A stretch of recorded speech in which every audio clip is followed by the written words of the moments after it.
We've been talking this morning about this situation in Oregon and spending most of our time on that, obviously, because I'll tell you what, it's so frightening what they could do. I mentioned earlier LaVoy Finicum when he gave that interview on Monday. This was a soft-spoken man. Maybe I should play that again, just that short clip from the Oregonian. Soft-spoken man, and he was just trying to make the point that we're out here in the middle of nowhere. Who are we really bothering? Think of that, and the music, I guess, is appropriate today in connection to our federal government. Think of that today and relate that. These are just a group of small band of people. There may have been a dozen of them all together at the refuge. Now they're down to about half a dozen. What they did against these people, instead of, well, compare that. In politics, normally, if you get a nomination for the Republican or Democrat Party, you've pretty much already, you've gone to Wall Street and you've kowtowed. You've gone down to Washington and you've kowtowed. All of the right players have endorsed you, and you promise that you won't do anything to harm their own personal interests, which are what they really are more concerned about than the country's interests. And I saw a fellow running on the Constitution Party line in 2012, Virgil Good. I dearly love that man. Think he would have been a great leader for this country, but the powers that be and the media are in collusion with us too. They know that the Constitution Party or the Libertarian Party, or even over on the left, Socialist Party, USA, and all of those, they know that they're not going to harm anyone. Their candidates get an occasional appearance on TV just as they throw them a bone. They might make an appearance once or twice during an election season. They might get on a show like this with me once or twice. They don't have any money to spend. I don't know how they managed to even go from coast to coast trying to campaign.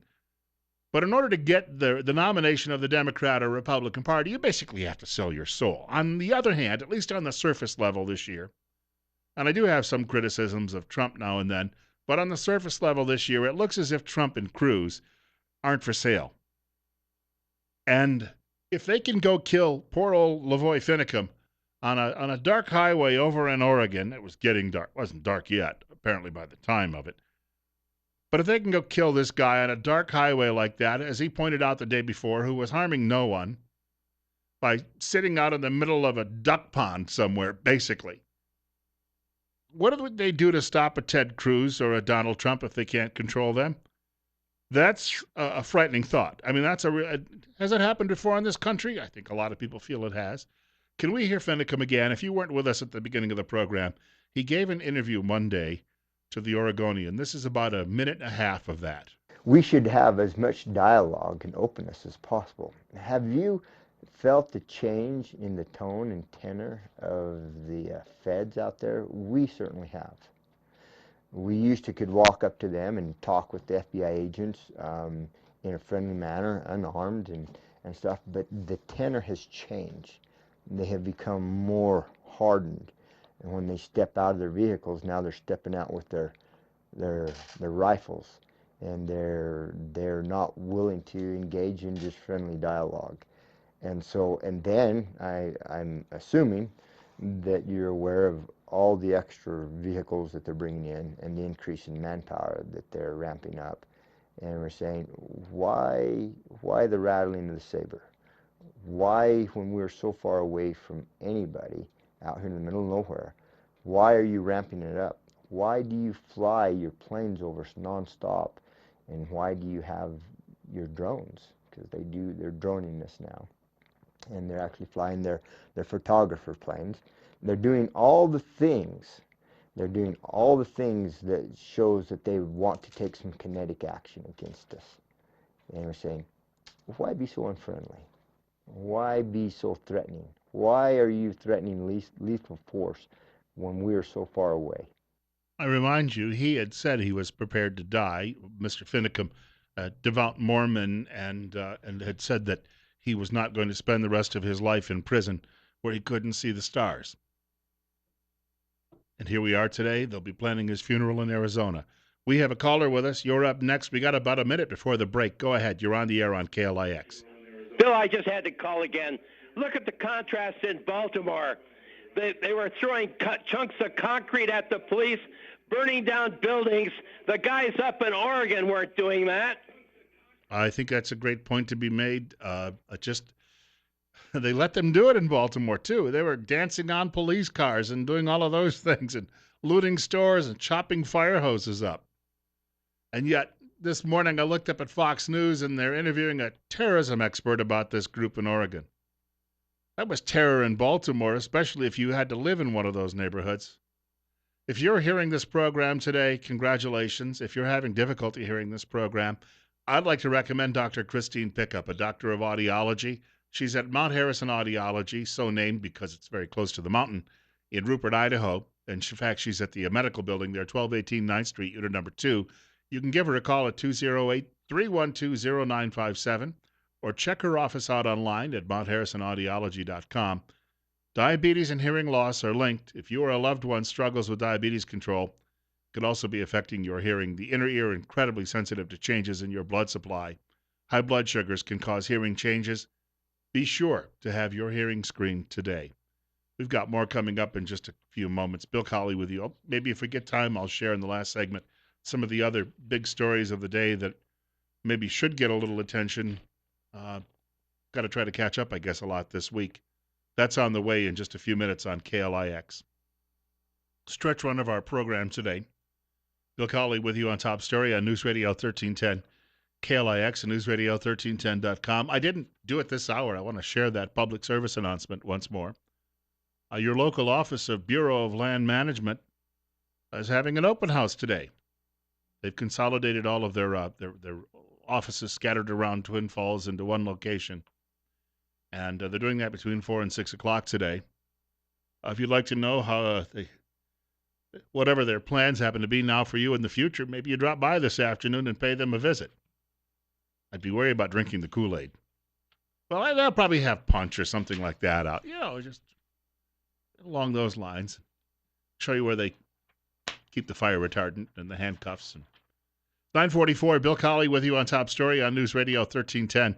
KLIX and newsradio1310.com. The world is simply spinning out of control. It's not just America. There's a story I happened to find from a website called Chicks on the Right. Great website that I read on a daily basis. You've got Anglican priests in England who are growing their beards out long so they can show solidarity with their Muslim neighbors. Now, the Anglican Church in England is not much better than its sister church, the Episcopal Church in America, any longer from a biblical standpoint, because they now allow same-sex marriage. As you know, the Episcopal Church was kicked out of the Anglican Communion for that very reason. And they have women, of course, serving in very traditional roles, women bishops in the United States, gay bishops in the United States. Now, it's their church, they can do whatever they please, but I'm telling you, if that's the standard they have, and they believe somehow that they are going to appease their Muslim neighbors in England by growing their beards long so that they too look Muslim, I think that perhaps the Muslims in the neighborhood still have an issue with that same-sex marriage thing and still have an issue with women serving as bishops and clergy, because those women in the Muslims' view should all be in tents, staying at home and not seen by other men. And all of those same-sex marriage ceremonies, according to the Muslims, shouldn't be happening. If they do, the men should be carried to the tops of towers and thrown overboard, splattered on the pavement below. And yet, in liberal universe, all of this makes sense. I don't know how or why, but they're doing it. In our own country, the biggest story is not, because we're regionally a neighbor of Oregon, of course, and Ammon Bundy is now listed as living in Emmett, Idaho.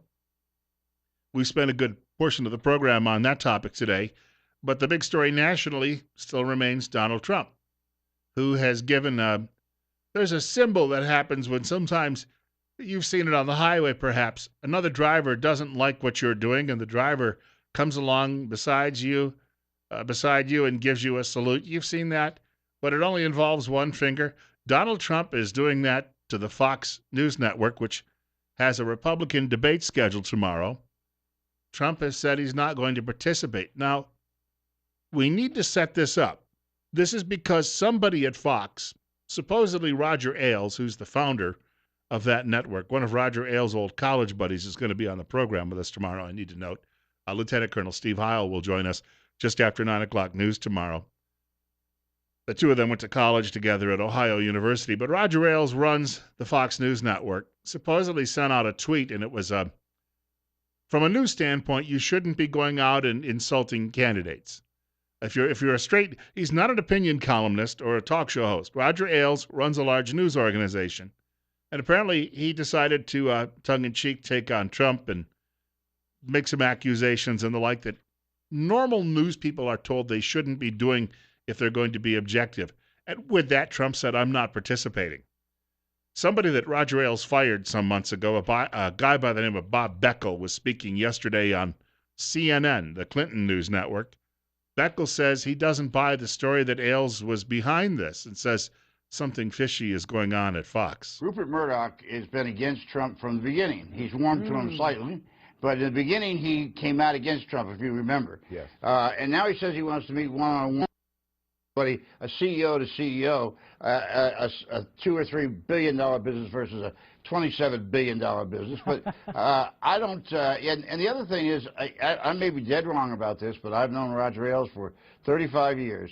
That did not sound to me like a Roger Ailes tweet. Now, that doesn't mean that he didn't approve it. Because somebody doesn't go out there and just let that go, or they're going to find themselves on the street the next day. That is Bob Beckel, formerly of Fox 5, in fact, now speaking on CNN and criticizing his old masters at Fox about this situation. It's 9:49. Bill Colley with you on Top Story on News Radio 1310 KLIX and newsradio1310.com. I've got 27. It probably won't warm up today, close to 40 before we're done. We have a caller with us, and you're next. You're on the air. Yeah, I'd like to point out, to everybody that loves Trump, he is a egotistical man. He might say everything we want to hear, but you're not listening to what he's saying. It's all about him. I will make the country great. I will do this. I will do that. We've had 7 years of that now. We want another 4? I thank you for chiming in on that. I'll put it this way. The I president, who is sometimes recorded in a matter of minutes using I or me up to 75 times. We've dealt with that with Barack Hussein Obama. And I guess that is the question for Republicans to answer now at this point. What direction are we going to go? I got to tell you, though, Trump is playing this thing masterfully. He is doing a number on the party bosses. He is doing a number on establishment and mainstream media in this country. And he certainly has done it, obviously, as we know, to the politically correct. Over at MSDNC and Morning Joe, which, of course, is the Bernie Sanders network, they were discussing this on air. Joe Scarborough finally has found his stones again and is willing to speak up. For many, many years, he was silent on that program and joined the liberals in bashing anyone Republican, conservative, or patriotic. He's having a conversation with Eugene Marvin the Martian Robinson from Washington Post, and they're giving points to Trump for backing out of the debate. I've done 6 of them. And now you say, when does it stop? How many debates do you have to do? The Republicans go on forever and ever and ever with debates. We have people on the stand that have 0, that have 1, that have nothing. So it's time that somebody plays grown-up. And then when I see a press release written by a child, like I just saw, I said, what do I have to do? Why do I have to make Fox rich? Let me make the wounded warriors rich. Let me make the veterans rich. You go through that statement. Oh my goodness. That's Trump at its very best. He made a lot of great points there, which I'm sitting at 42% in a lot of polls. There are people with 0 that I'm going to be on the same stage with when I've got a news organization putting a press release out written by a child, which actually that's stinging because it looked like a very childish press release. Gene Robinson, Fox yesterday made Trump look like the grown-up. Well, they did manage to do that, and that's not always an easy thing to do, but they did it. And look, you know, the big Fox mistake was that press release, which does sound really juvenile, and it's not befitting a news organization in my point of view. Eugene Marvin, the Martian Robinson, saying, of course, he still had to get in his dig there. Being a communist as he is, he said something along the lines of, the Earth, I'm going to blow it up. No, that was the cartoon, excuse me, when he was still working with Bugs Bunny. But he said something about Trump there, and he said, it makes him look good, but, that's difficult to do. We're all in on that one, right? Because everybody is a person of color and a flaming liberal and a communist working inside the Washington Beltway like me. Y'all get the joke, right? They always call him the Pulitzer Prize-winning Eugene Robinson. He got the prize because it was a quota system. It's like the Oscars, like the demands they're making there. Doesn't matter if you're a good actor or not. You showed up and you're a person of color. Where's my award? 9:53, Bill Colley with you on Top Story this morning on News Radio 1310. KLIX and newsradio1310.com. It's 26. Do want to tell you about our friends at High Desert Meat Processing this morning, who really do help make this show possible. And, of course, if you'd like to get behind the program, you should really do that. Keep us on the air and keep a program like this going and informing the public about what really is going on, not only in the Magic Valley, but across the region and across the world. High Desert Meat Processing processes one animal at a time. What you bring in is exactly what you're going to get back. The owner of High Desert Meat Processing, Darren Van Horn, he's been doing this for over 30 years now. You can visit High Desert Meat Processing on Facebook and read reviews of other customers. Give High Desert Meat Processing a call for all of your wild game and domestic processing needs. 734-9949. High Desert Meat does in-house smoking. Nothing gets shipped out.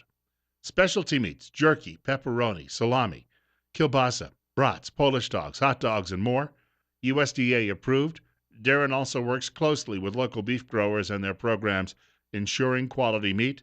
The number is 734-9949. These guys in politics, again, I brought it up earlier. I think that we're starting to see the disintegration of the big party system.